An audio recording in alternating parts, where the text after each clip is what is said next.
Hello my friends, and welcome to the second weekly vlog of Bookmas. I have some fun things this week. My plans for this evening, I was supposed to be busy, got cancelled, and that is like an introvert's dream. Even if I'm excited about the plans that I have made, I always love it when it's like, actually you get to stay home. So I get to stay home tonight, and I plan on starting a new puzzle. So I talked about this a little bit at the very end of my last vlog. I just got this new puzzle in by Peace Relax. It is a pancake party. It's like bears having a pancake party. It is like the cutest illustration. I got to pick out, they sent it to me with like no strings attached. They would love it if I would share it on Instagram, they said, but they just wanted to send it to me so I could do whatever I wanted. And that's pretty sweet. It has like this massive picture, which is such adorable. I love this illustration, hence why I picked it. It has a lot going on, but I think will be fun to do, not too much empty space. I am hoping it's the perfect combination. When I start tonight, we will open these bags and like look at the pieces, because I think they're supposed to be plastic pieces, and it's separated into 4 separate bags. I don't know if it's like the 4 quadrants. I'm probably just gonna mix them all up, but I don't want to open it quite yet and lose pieces on my bed, but that is the plan for this evening. And then I thought I would also share some Christmas books that I would like to read. Not necessarily Christmas books. 3 of them are Christmas books. 1 is not. So we've got 4 books that I would like to read in December that have not made it onto my December TBR. Partially, mostly just because I didn't think about them.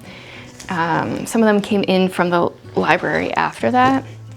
The first one, not really first, but the first one on my stack is On Getting Out of Bed, The Burden and Gift of Living by Alan Noble. This is a book that I need to read for a book club in January, but I got it out from the library and I want to read it so I can pass it on to someone else in the book club that might want it. It's very short. It's 100 and... oh, wow. Okay, no, those are notes. The actual book is 104 pages, which won't take me very long once I decide to start it. I actually, I read the cover, I read the title, I read the little subtitle, but what does that actually mean? Life will inevitably crush you at one point or another, and your response to that suffering will testify to something. There will be times when subjectively you will be convinced that life is not worth living, and that existence is not beautiful or good, but onerous and meaningless. When those times come, your obligation is to look toward others as witnesses of God's goodness, to remember your responsibilities to care for others, and to remember that you are always a witness, whether you want to be or not. But most of all, remember that you are God's beloved. This means acknowledging the objective reality that life is good, and that despite our distress, we must get up and carry on. Okay, yeah, I had never heard of this before, never heard of this author. He's written for the Gospel Coalition, apparently. So I'm going to be reading this in December. I also got An Endless Christmas from the library. This is by Cynthia. Shoot, I still forget how to say her last name. The books will be linked below. Okay, it's a Christmas story about, it says, both in their 80s, Dodie and Wilson Binder celebrate every Christmas as if it were their last. This year, their only grandson, Micah, asks his girlfriend Katie to marry him in front of the whole Binder family. But things go terribly wrong when she says no. Oh, that's awkward. Now Katie is stuck. Too many people, too much snow, and too little room should be a recipe for disaster. But sometimes too much is just enough, especially when it's Christmas. Will Katie let herself love and be loved before it is too late? Also just a short little book. I mean, it's 230 pages, but it's smaller than the average book. I loved her book, Facing the Dawn, I think is the title. It's gonna be one of my top books of the year, I'm sure of it. Someone recommended this in a video previously, And so I grabbed that pretty quickly. Then I've talked about this one a number of times, but Everyone This Christmas Has a Secret. I also have the ebook out from the library, but I would prefer to read it physically. I just need to prioritize it. So hopefully that will be showing up later in this vlog or maybe the next one. And then I got this book out, A Lot Like Christmas by Connie Willis. These are science fiction Christmas short stories. I can't remember if it was the entire book or just part of it years ago, and I didn't really enjoy it. But that was partially because the idea of science fiction short stories really messed with my mind. And now I just feel like they can be fun. So I definitely remember reading at least one. How many short stories are in here? Quite a few. Yeah, I don't think I read them all. So I would like to maybe start at the beginning and reread the ones I did read, or just read the ones I didn't. But yeah, these are a couple books that I would like to get to in December, in addition to my TBR, plus like other books that I'm just gonna randomly add in, which will definitely be quite a few. But I wanted to share those with you, kick off this vlog. We will do some puzzling tonight and have hopefully just a great Christmas week. I plan to do some shopping as well. Should just be a good time.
I forgot to share two other Christmas books. First of all is the Advent book that I am doing. I chose Come Thou Long Expected Jesus, Experiencing the Peace and Promise of Christmas. This is edited by Nancy Guthrie. No surprise, I went for one that has gold foil. It's amazing. This has excerpts, like devotional excerpts from a variety of awesome Christian heroes, honestly. We've got St. Augustine, J.I. Packer, John Calvin, Alistair Begg, Randy Alcorn, John MacArthur, Ray Ortland, Francis Schaeffer, C.R. Ryle, R.C. Sproul, Johnny Erickson Tada, Martin Luther, John Piper. It's just an excellent collection. So each day is like 4 to 6 pages. It's just a short little devotional, and it also says like which book it comes out of. J.I. Packer's, for instance, comes out of Knowing God, and who else here? Let's just say Randy Alcorn's comes out of A Second Glance at the Shepherds. Is that a magazine? Oh, it's in Moody Monthly Magazine. Okay, so some of them are like books and magazines. That's cool. I'm reading that throughout December, obviously, or Advent. And then I decided to buy this book, which I'm excited about. I love it when indie authors like make books pretty. It's A Soul as Cold as Frost by Jennifer, I don't actually know how to say her name. Kropf. I doubt the K, it's K-R-O-P-F. Or do you pronounce all of them? I'm not sure. We are going to be reading one of her books in December of next year for the Indie Book Club. Welcome to Faye Cafe. And when I was filming that video, I was totally thinking about this book because this one's set at Christmas time, or at least in winter. Merry Christmas to all, and to all a good fright. So I was thinking about this one, and then I was like, wait a minute, I can read it this year because this isn't the book that we're doing for the Indie Book Club next year. I think this is also a series. So it's exciting. I'm excited to be reading a indie author at Christmas time. Let's see what it says. After Helen Bell's eyes are opened to see the invisible rhyme folk who drift into our world from a realm called winter, she is compelled to go on the run into their snowy world to avoid being forced to battle in the quarrel of sword and bone, a death sentence for anyone who steps into the arena with the deranged Winter Queen, whose soul crisped to frost long ago. Yes, this is book number 1 in the Winter Souls series. And we've got like some illustrations, some dark pages, which I always think are cool. There's like some edging on the top here. Oh, yeah, I'm excited about it. I love these extras that are so often in indie books. And we've got 2 maps, or is that all together? I don't even know. Waterloo. So we're set in Ontario. And apparently it has 2 editions. She wrote it in 2020, but then in 2024 it was reimagined, rewritten, and republished for a higher quality reading experience. So, new version, curious to see how it is. My battery's gonna die, so I'm gonna take that as a sign that I should wrap this up. I am going to start listening to The Best Christmas Pageant Ever, because I've never read that book. So that's gonna be my Christmas book, my next Christmas book.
Okay, just want to quickly pop in.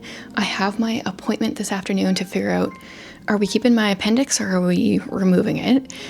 So I'm going to update you guys once I figure out what we're doing with that thing and if we're removing it, when. But I have been listening to The Best Christmas Pageant Ever.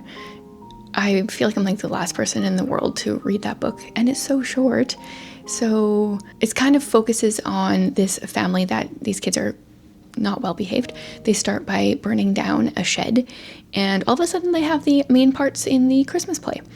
So I'm curious to see how this goes. I think I'm like halfway through it already, so it won't take me long to finish it. And then I'm gonna figure out another book to read. I'm not sure if it'll be a Christmas one or not.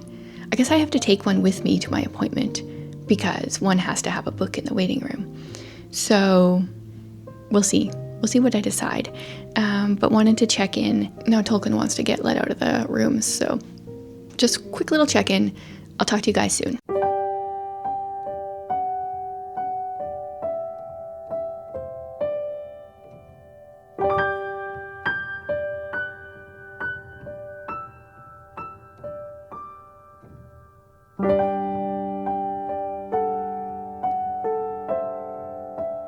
Okay, changed into a much less scratchy shirt, the wool shirt. It doesn't last. Appointment. It turns out I guess I will be getting my appendix removed. Possibly before Christmas, if the doctor has time. Obviously, like, certain cancer surgeries will take priority, so I don't have a date. And it's not that long till Christmas, so if not before Christmas, then in the new year. So hopefully that doesn't mess with my booktube, Bookmas calendar schedule. I have no idea. They were like, we don't really do elective appendectomies. People just usually have it burst. And they were looking at my scans and stuff, and they're like, how is this not burst? So hopefully it doesn't burst before the surgery, and yeah, whatever. Hopefully it all works out. It will just be a little bit of bed rest where I have to read. I'm not really complaining. And the nice thing is that will probably eliminate the pain that I sometimes have. And then at least if I have other pain, I know it's not my appendix. Like it checks a box. I went to the library before I went to the doctor, and I thought I would do a quick little library haul. 0 library books, and apparently all the picture books that I put on hold like 4 or 5 months ago all came in today for some reason. But my library always puts these stickers on, which is great for finding your books, but it's kind of obnoxious when it covers the cover. The Will of the Many. This was one that I just shared. I think it's yesterday's video. It was a Read Your Bookshelf Challenge 2025 recommendation from, I don't remember who. I didn't expect it to be so large. It's actually just 630 pages, and that's with the pronunciation guides. So it's actually not as thick as it looks, but that looks like a doozy. We will see if I get to this. Hey, I mean, if I'm on bed rest for a while, I'm not supposed to lift anything heavy for like 4 weeks. Does this count? What's the weight limit, I wonder? And then I also got Red Queen. This is another one I've had on hold for a long time. This is in a series. Also, I know nothing about The Will of the Many. I think I probably read a summary in my video yesterday, but I don't remember anything. And this one, Red Queen is fantasy. In school, we learned about the world before ours. I'm not really sure. I don't really know. I'm just showing you what I got. I'm not telling you anything about them. And Tolkien is meowing outside my door, but I'm not gonna let him in right now. Upside Down Animals. This is apparently a board book. I've put a hold on a bunch of books, picture books published in 2025, because I was thinking of doing a blog post on my homeschool page. Maybe I'll just do it on this Chantel Reads All Day Substack. I don't know, of like great picture books that were published this year.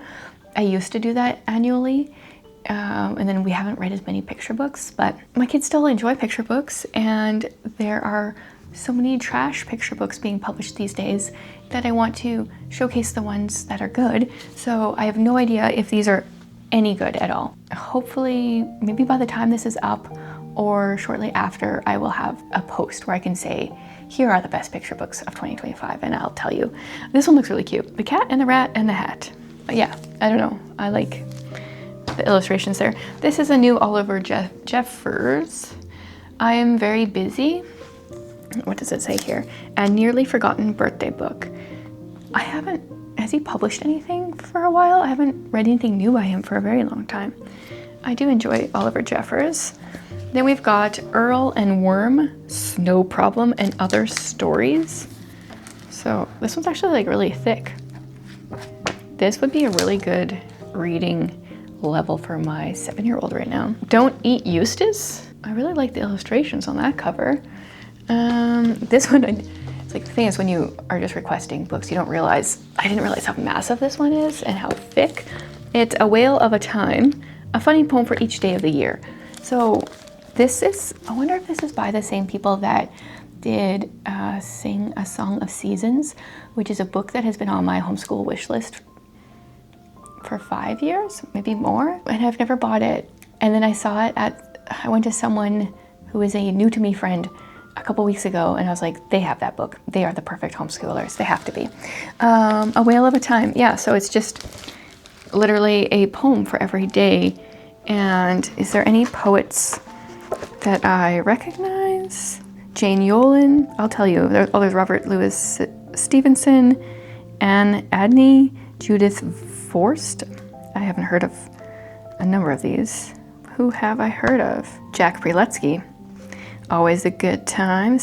Linda Sue Park, another Jack Preletsky. Hilary Belloc, I don't know how to say his name, but he's got some funny poems. A lot of anonymous. Edward Lear.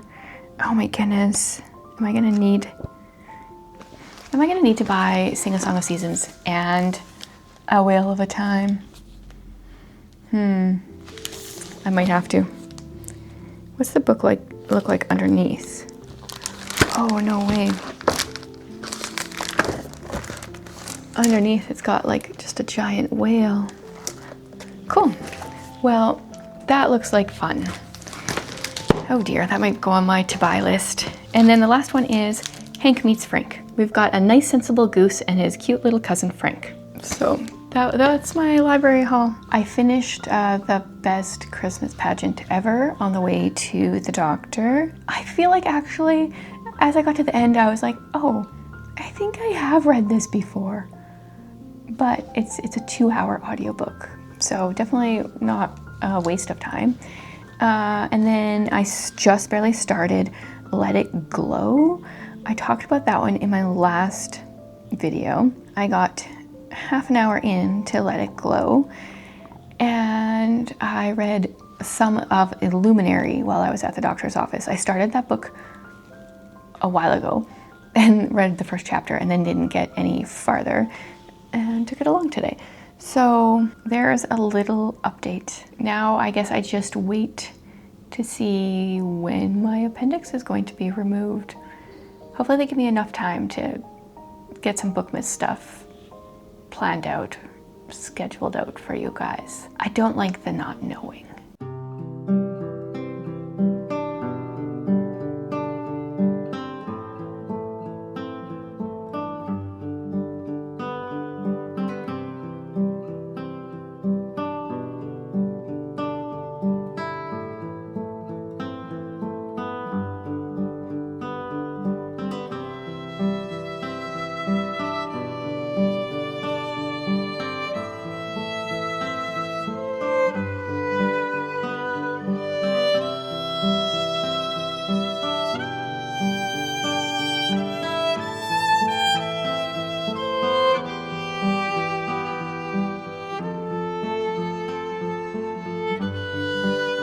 I just want to do a quick little reading update to kind of wrap up this video. Let It Glow. I am on chapter 3. I have not made it very far. Listening to it, I'm trying to see in here. I'm like maybe 15 pages in. So I'm not sure. What really intrigued me about this book is I heard it had Parent Trap vibes. I grew up owning the really old version. Was it from the 70s? It was really old. That girl that played Pollyanna, she was like the only actress Warner Brothers or whoever it was had. Was it Disney? I don't even know who put it out. It was one of the very few movies we had. I haven't watched that movie in years, but the Lindsay Lohan version, you guys, that's like an annual watch for me. That's such a great summer movie. I quote it so much. Sure, you'll help me. Right over a cliff, you'll help me. And there's a number of lines from there that I quote often. So when I heard this had Parent Trap vibes, I was like, I'm there for that. So far, the girls haven't met, so no Parent Trap vibes yet, but it's like very early days. So I'm gonna keep listening. I've heard really good things about it. I've heard really good things about the audiobook. We have one girl that is Jewish, in a Jewish family that isn't very Jewish, doesn't really celebrate, and one girl that celebrates Christmas That's kind of like all that I know so far. So going to continue this, but not very far yet. And then I got farther into Illuminary last night. I was really trying very hard to read it with the dust jacket on, because I did a poll on Instagram a while ago, and many of you were like, oh, I just read it with the dust jacket on, either because I like it or because I suffer through. And I was like, I can do it. No, I can't. I hate dust jackets. So that came off. And I'm reading it without it. I am 120-ish pages. Really enjoying it. This, I heard, has a Little Princess vibes. So between The Parent Trap and A Little Princess, we're just living my like childhood favorite movies here. The chapters are very long. Last night I was reading and I was like, oh, I'm just gonna finish this chapter. I've been reading it for a while. The chapter must be over. I think the chapters are kind of like parts. How many pages am I into the chapter? It's a lot. Okay, I am 60 pages into the chapter, and there was more. I don't know, like 20 more. So long chapters, not my favorite, but there are like kind of section breaks sometimes, not very often. But we're following a young woman, I don't actually know how old she is, young lady who is going to school.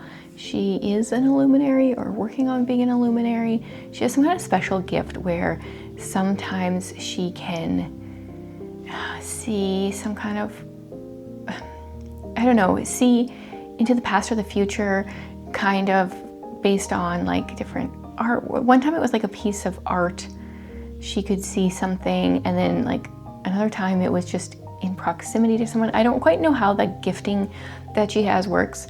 Most people don't believe it is still a gift, so she kind of doesn't tell people about it. So I don't know a ton about that yet, but she's going to this new city to go to this school for art something or other.